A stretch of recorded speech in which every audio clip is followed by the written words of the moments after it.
Hello, well here we go with 2020, time to get some work done. The holidays have passed. I hope you had a good holiday, by the way, Aries, and we'll do a tarot reading for you guys to see what lies ahead, because this is the 2nd of January now. And just time to crack on with work and get things done. So what has Tarot in Wonderland to tell us about Aries for 2020? A general reading for the year ahead. And here's the first card out. It is number 16, Major Arcane, and it's the Tower of Destruction. Now then, the last thing we want at the beginning of the year is the Tower of Destruction, is it? Or maybe it's got something to tell us. I'm sure it has, actually, because that's the way the tarot, in fact, all the readings tend to work. Now then, it's a bit different to the usual Rider-Waite deck, as you'll know if you've been watching my readings over the last couple of years. We can see a great big explosion here. And it looks for all the world as if the little girl in the picture, Alice, has actually caused all the trouble. Now, Alice in this deck tends to be you, okay? But we can see the Queen behind her there, and the Queen doesn't look kind of terribly annoyed about this. It's one of those things that just happens by accident. Maybe Alice didn't cause it at all. We can't actually see, but somehow Alice is right at the epicenter of it, right where it's all blowing up and going off there. And majestic fireworks shooting into the sky. So this isn't just a small thing that's gone wrong. Well, maybe it is a small thing, but it's a small thing if it is that's had very big consequences. And this is the kind of thing that happens in life, and we sort of wonder, like, what could we really have done to avoid it? Is it really our fault? And I'm going to suggest, Aries, that it isn't really your fault. It's something that, if it is Alice that's done this, then it's just a fact of life because she's a small child. And however old we are, however much experience of life we've had, we are what we are. We can't change that. It's actually something to celebrate. Doesn't look as if it's being celebrated in this picture here. But when you think about the Tower of Destruction in any tarot deck or in any reading, it's never the disaster that it looks like. And the fireworks shooting out there are making it look a lot bigger than it really is. So there's bound to be something we can do about this. There's bound to be something that will allow us to keep moving and maybe even make amends, maybe repair the damage, or maybe get someone else to repair the damage, because one of the things that motivates us is the other people around us, particularly in relationships, particularly in love.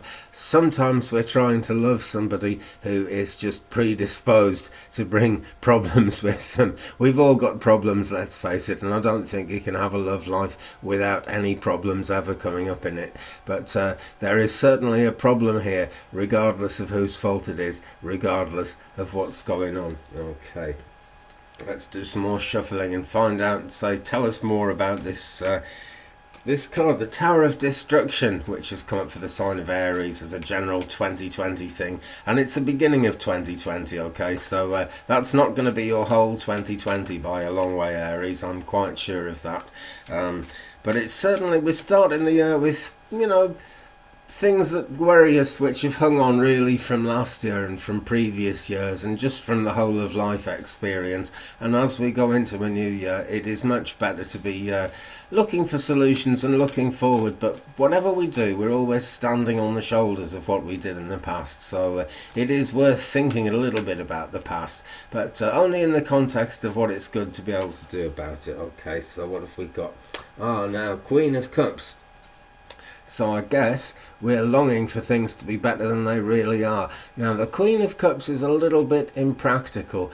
She is a queen when all's said and done, so she does have authority and she does have the ability to bring change, not just into her life, but into the lives of people around her. So we do actually see something very positive here, although it's not giving us an exact positive direction just yet. As we go on through the reading, we will find out more. But the rough seas are behind her, you see, as we look at this card. She's not that far away from the rough seas, and I think if I was sitting there by the sea, particularly in January, as we are at the moment, I'd be feeling rather cold and I'd be wanting to get into the warm. And we could see that getting into the warm as getting things done, which will make things a bit more positive. The Queen, though, she doesn't always have the ability to get things done all by herself, especially not the Queen of Cups. But being in that position, being in charge of a thing, often means that there are other people who can help. So who's going to be coming into life? That's the question, Aries. That is what I'd really like to know.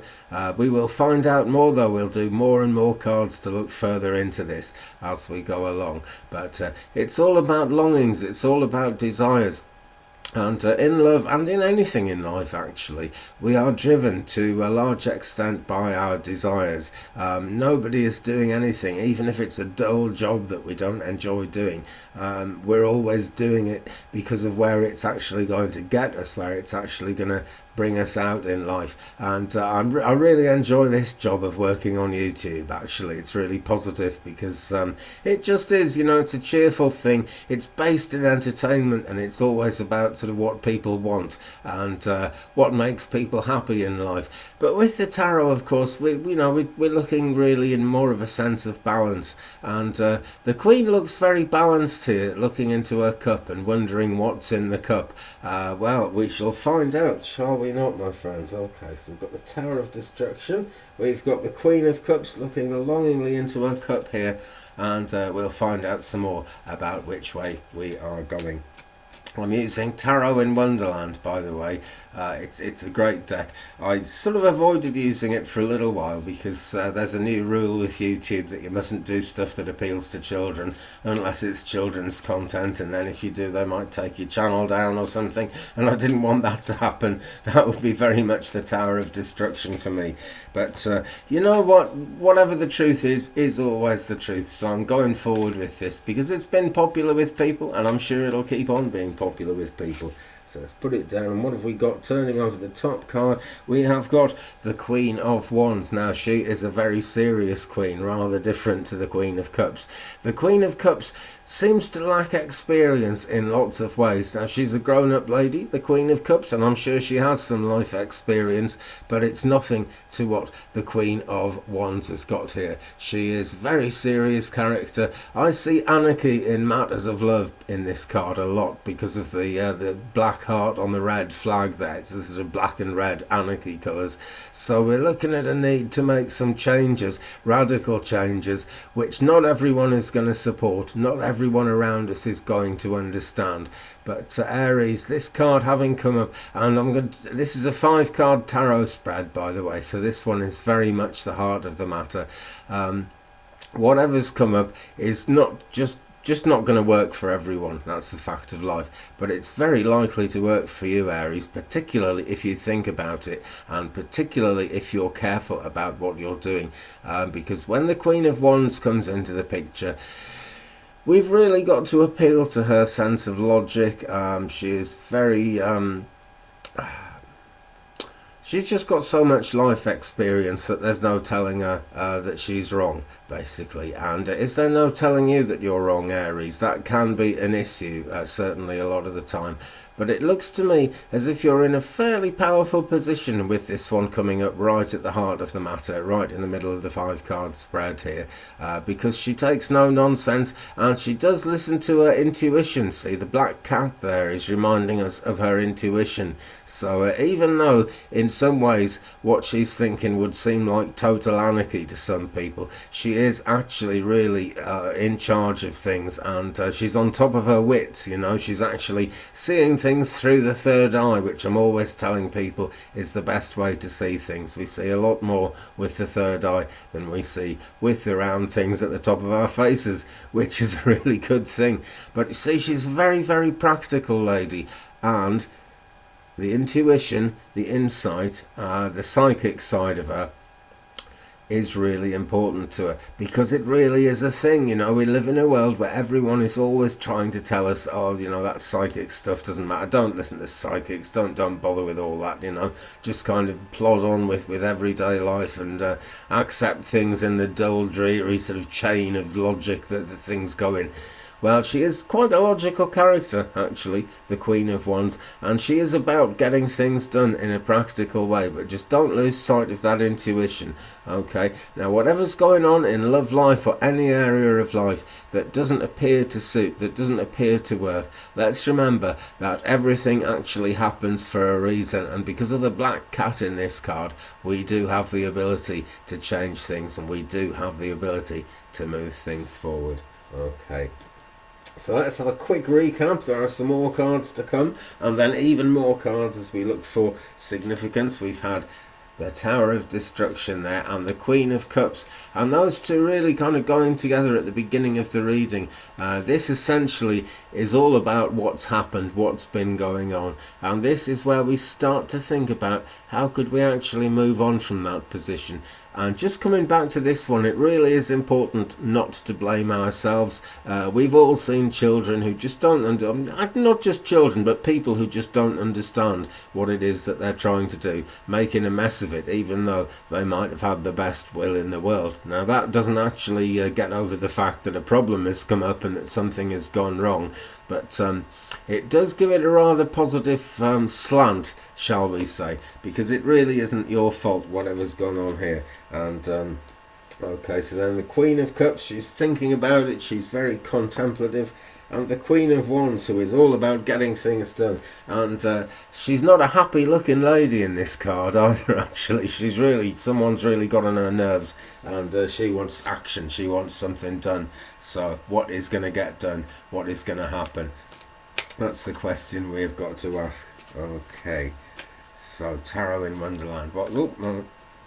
Right, now usually if I drop a card I would read it, but I dropped about 5 there, so you know, that's just going to kind of get in the way of things a bit, isn't it?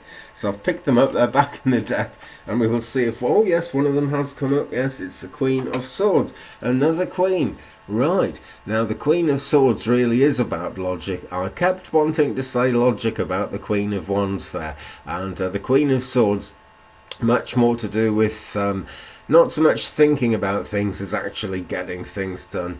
Really a practical character, really a lot of logic here, and really someone who will accept absolutely no nonsense, and in that sense she's very like the Queen of Wands. But she's, let me just take a, I can never quite see these cards properly in the screen, I've just got to have a look at this here a minute. Yeah, bit of a smile on her face there, you see, because she knows that things can actually get done, and there's destruction and devastation all around behind her, and it's the work of nature, you know. The winds of change have certainly been blowing, and that is certainly always the case at New Year, and I can hear the wind howling outside my house at the moment, so those crazy weather patterns are happening. I think Mercury's void in Scorpio, and I think that's where that's at the moment. But this card is showing that there is hope, and there is definitely an ability to get things done amidst all the destruction, as long as we're logical about it. And the Queen of Swords is at her best when we've actually got a good plan. So if you really don't know where you're going with the situation, that any situation actually that's around you that's difficult to fathom, that's difficult to work out at the moment, then take heart from this, and just be aware that, you know, the winds of change that blow in nature and wreck everything are all part of the natural world that we are born into. So there is plenty we can do about stuff, no matter how difficult. Just come up with a good plan, okay? That is where the Queen of Swords is at. Okay, so now we are stampeding towards an outcome card for this reading. We will do some more cards to look into the deeper significance of things as we go on with this. But I'm liking this, you know. We've come from the Tower of Destruction, and now we are coming towards practical solutions. That really shows up strongly with the Queen of Swords there. Because there's nothing like the swords for getting things done, thinking about things, you know, reasoning through, because we can't really get anything done unless we actually reason about it. Well, we can get things done, but they won't do any good unless we've put some reasoning thought into it. That's the main thing there. Okay, so what have we here?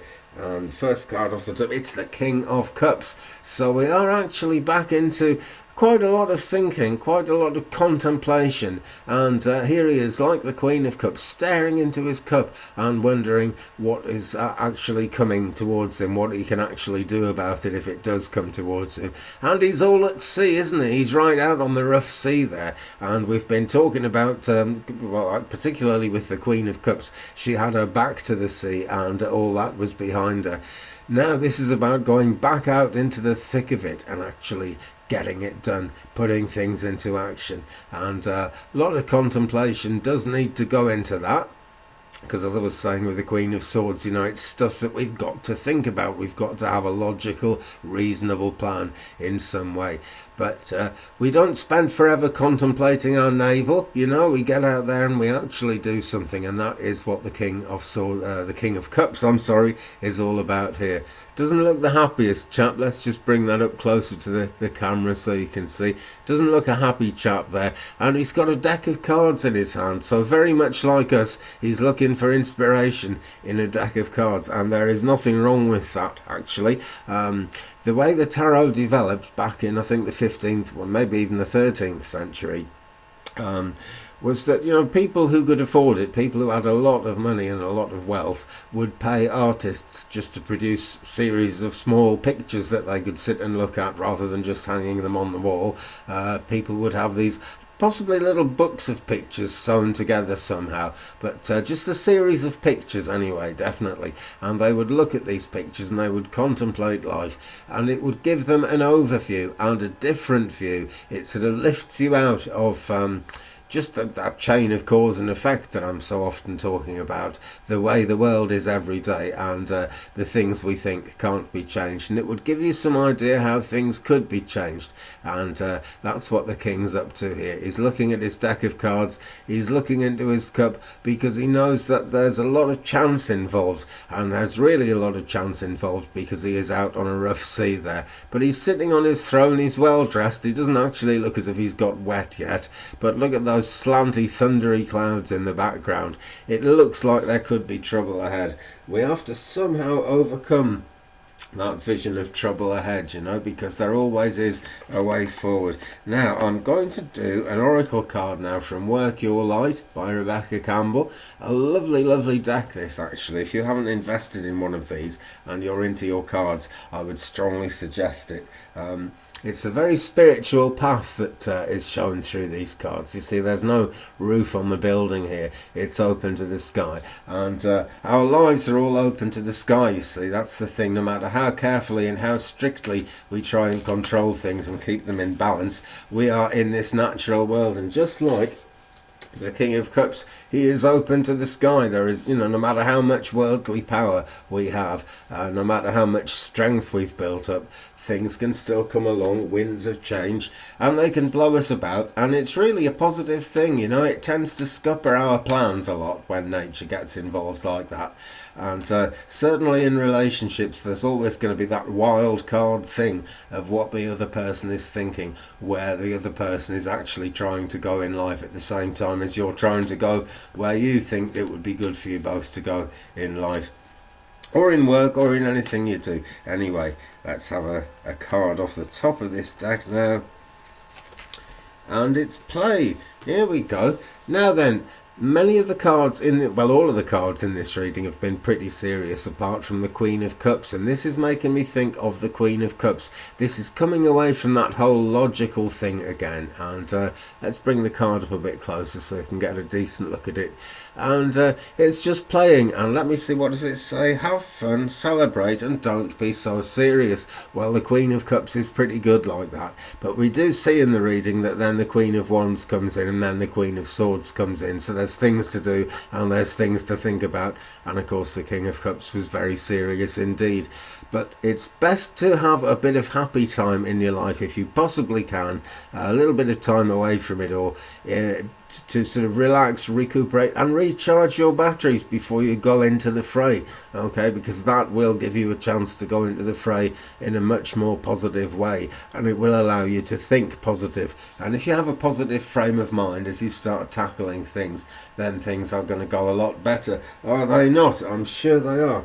Just think about it, you know. If you wake up feeling fed up, got out of the wrong side of bed this morning, life is just not going to go as well as it could, frankly, if you come at it with a fresh attitude, really. And you get that fresh attitude from rest and recreation, you know, or recreation. Excuse me, because when you do something for yourself, it's regenerative. It brings a bit more of yourself into the picture, and that's how it needs to be.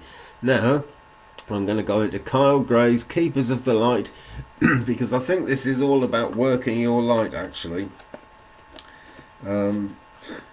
Which is what the other deck is actually called. But how do we work that light? That's what we've got to think about, you know, because when we're looking for guidance, particularly from the cards or a psychic reading or anything like that, it is guidance that we actually need, because things are kind of random, you know. If we come back to, where is it? We come back to that the Tower of Destruction, number 16 in the Major Arcana that we started out there. This is the only Major Arcana card in that whole 5-card spread that we've just done, and it really is about things going all over the place, and there is much more than one thing going wrong there, isn't there? It's like the tablecloth has been pulled and everything has come off, and the candles have turned into fireworks. But, you know, they are actually candles to begin with. They are actually something that's meant to bring light. They've just brought light in a rather alarming, almost destructive way. So what have we here? Okay, and it's Archangel Michael, Trusting Heaven. I do love it when Archangel Michael comes up. Trusting Heaven, that's really what we've got to do. Now then, I'm sure that most of you would know what Archangel Michael's job is in the afterlife. He is known and loved by everyone who follows spiritual pursuits of any kind, particularly in the psychic realms. I always call on him for protection when I'm grounding myself before doing a psychic reading. And if you'd like a psychic reading, by the way, hit me up 35and83@gmail.com. That is 35and83@gmail.com. And for a small fee I will indulge in a psychic reading for you personally, and we'll get something a lot more specific than what's going on here. And whenever I do that, as I say, I always call on Archangel Michael, not just to protect me actually, but to bring help and love and light and protection into the lives of the people I'm doing the readings for at the time. It says here, Trusting Heaven, you are safe. Angels stand close, surrender your concerns and allow a miracle to occur. And that really is the answer, perhaps most particularly in that spread, to the Queen of Cups, because she kind of seems to be in a position where she doesn't really know what she's doing or exactly where she wants to go. But if she just trusts heaven, because there's definitely a leap in the dark going on here, things are going to be better. The Queen of Swords, with the need for logic and reason, well, that is the other side of the coin here, and that is the worldly side of things, and we do need to have some kind of a plan, you know. Great things can happen to anyone, but what kind of great things are we heading towards? What do we actually want to attract into our lives? Those are the questions, those are the thoughts with the Queen of Swords. But with Archangel Michael, it's really not a gamble. It's going to end well when Archangel Michael comes into the picture. And so as well as just Archangel Michael, there's no just with Archangel Michael, but as well as the thought of Archangel Michael, there is the important need to remember that we are actually all part of the psychic realm. Somehow it is all real. It's just non-physical, you know. All the spirit guides we work with and all the love and all the light are not physically real. But we all know exactly what love is in our minds, but we can't really describe it to other people, can we, you know?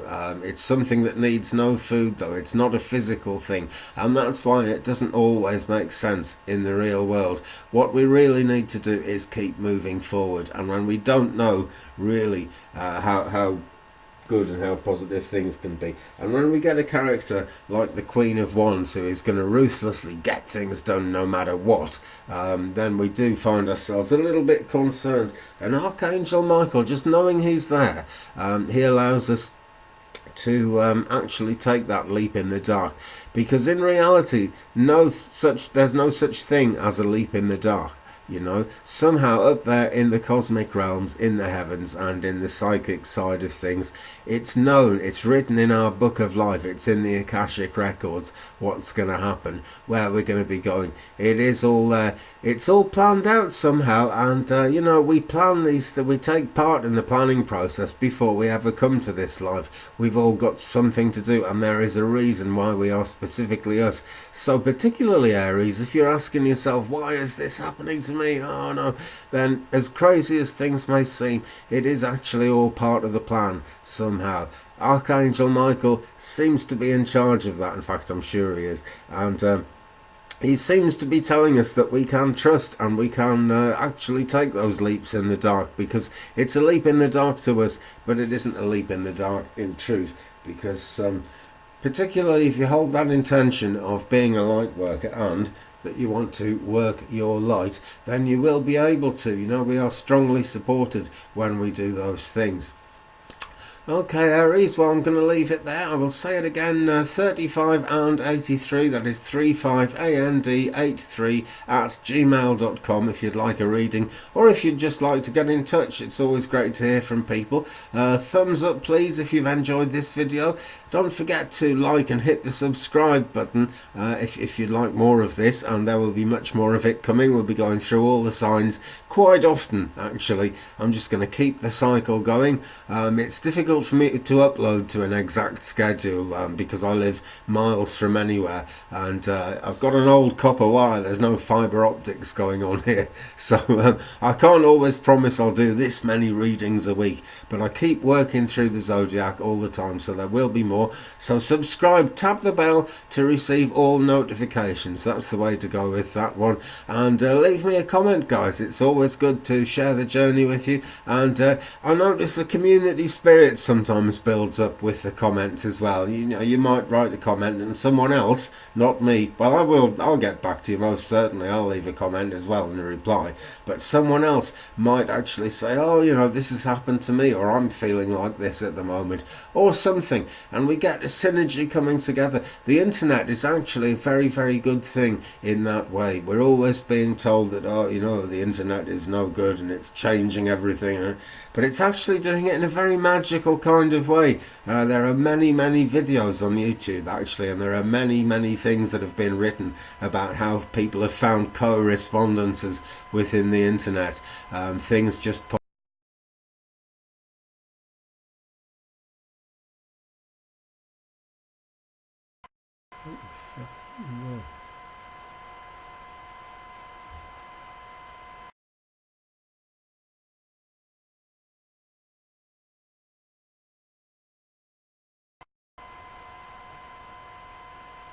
Well, I'm not sure what happened to my video there. Everything just suddenly changed. Well, right, hoping that everyone can see this. I was saying, you know, there are the most amazing correspondents